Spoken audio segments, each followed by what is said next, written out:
komið sæl. Þetta myndband fjallar hugarreikning og hvernig við getum sýnt hugarreikningin skriflega í svokölluðum skriflegum hugarreikningi. Við byrjum með samlagningu og þá eru með svona dæmi svo þetta hér, 39 + 65, þá í bókinni skala 1a sýndar 3 tillögur að lausnum. Ég ætla að sýna ykkur þær hér.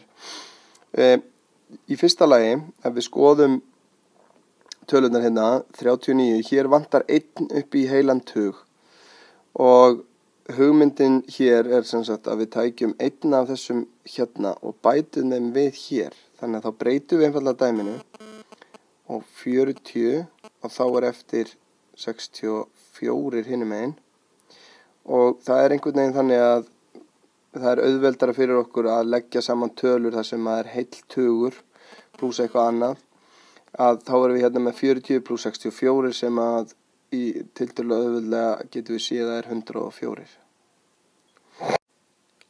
Önnur svipuð leið að ekki beint að taka og færa til tölur, heldur einfaldlega að bæta við tölu hér, bæta við bara hérna en muna síðan að draga hana frá eftir á. Þannig að þá verður þetta orðið 40 + 65 en síðan mínusum við þennan eina frá sem við bættum við. Þannig að hér fáum við að þetta sé 105 mínus 1 sem að gefur okkur líka 104. Í þriðja lagi þá geti verið góð hugmynd að leggja saman tugina sér og einingarna sér. Ef við bara skrifum dæmið aftur upp hérna að 39, það allavega 3 tugir þar, við erum með 30 og við erum með 60 og við erum með 9 og við erum með 5. Þannig að 30 + 60 eru 90, 90 + 9 eru 99 og 99 + 5 eru 104.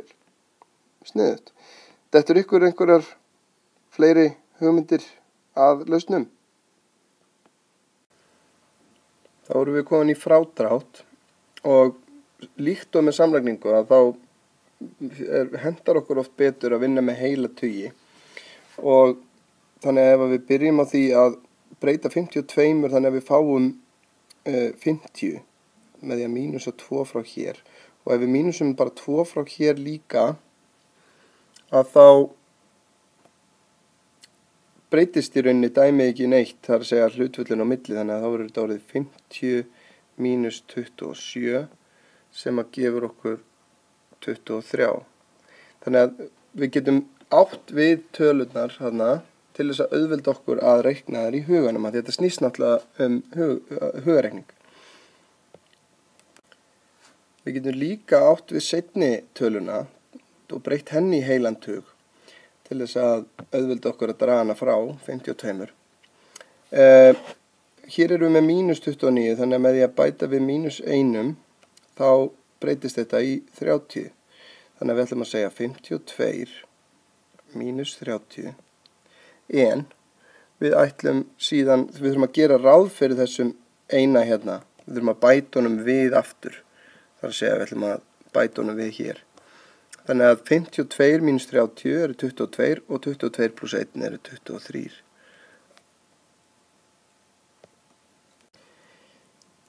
Margföldunardæmi með stórar tölur geta verið flókin en með smá tilfæringum að þá getum við ráðið við þau í huganum. Til dæmis, þó við vitum ekki hvað 62 sinnum 9 en þá vitum við til dæmis hvað 6 sinnum 9 Þannig að við getum gert þetta í tvennu lagi. Það að segja 9 sinnum 60 og plúsa síðan við 9 sinnum 2 sem að gefur okkur 9 sinnum 6 eru 54, þannig að 9 sinnum 60 eru 540 plús 18 sem eru 9 sinnum 2 og fáum 558. Hin leiðin, annað trix hérna, 9 mjög nálægt því að vera 10 og það mjög auðvelt að margfalda með 10, þannig að við segjum bara sem svo til dæmis að við segjum með 62 sinnum 10 að þá fáum við út 620. En þá þurfum við að mínusa einn frá, eða ekki einn heldur, eitt stykki af þessu hér, frá 620. Fáum mínusum 62 frá hér og fáum þá sama svar, 558. Margföldun með tölur sem eru stærri en, eða sem eru báðar tveggjastafa, hér eru við með 25 sinnum 12. Eitt af því sem við getum gert er að þátta pínlítið töluna 12. Til dæmis getum við sagt að 12 sé 3 sinnum 4 og segjum þá, í staðin fyrir að segja 25 sinnum 12, þá segjum við 25 sinnum 4 sinnum 3, sem að gefur okkur að 25 sinnum 4 eru 100, þannig að við erum með aðra mjög þægilega tölu, sinnum 3, sem að gefur okkur 300. Og þá skiptir í rauninni ekki málið, við getum líka þátt að 12 í 2 og 6, þá værum við með 25 sinnum 2 sem eru 50 og 50 sinnum 6 sem eru 300. Ekkert mál.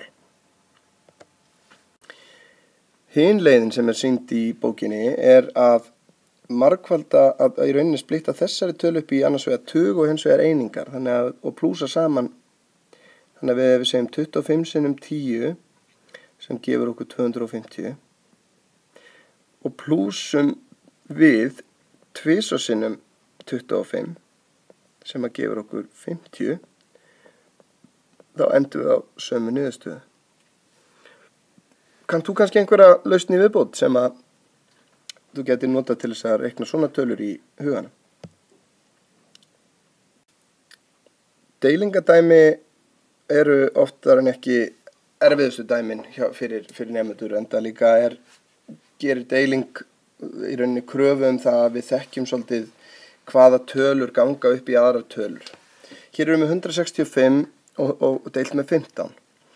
Og ef við skoðum aðeins tölun 165 og reynum að kannski eiga við hana, þannig að við sjáum, getum búið til einhverja tölu úr henni, eða tölur sem að 15 gengur augljóslega upp í.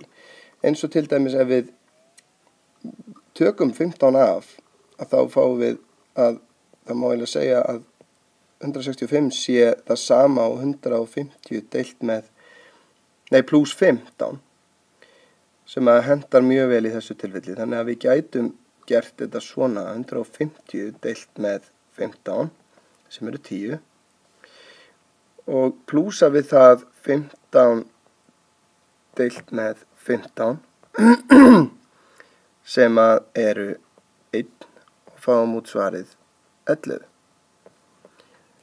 Hugarreikningur, til þess að hann gangi vel, að þá þurfum við í rauninni að eiga við tölurnar sem að veru í dæminu, að reyna að breyta þeim einhvern veginn þannig að þær séu hentugri fyrir hugarreikning. Það er það sem þetta snýst um. Og það sem ég geri hér er þessi svokallagi skriflegi hugarreikningur sem að í rauninni bara að segja hvað ég er að gera í huganum. Ég er að lýsa því sem ég er að gera í hausnum á mér. Gangi þér vel með þetta.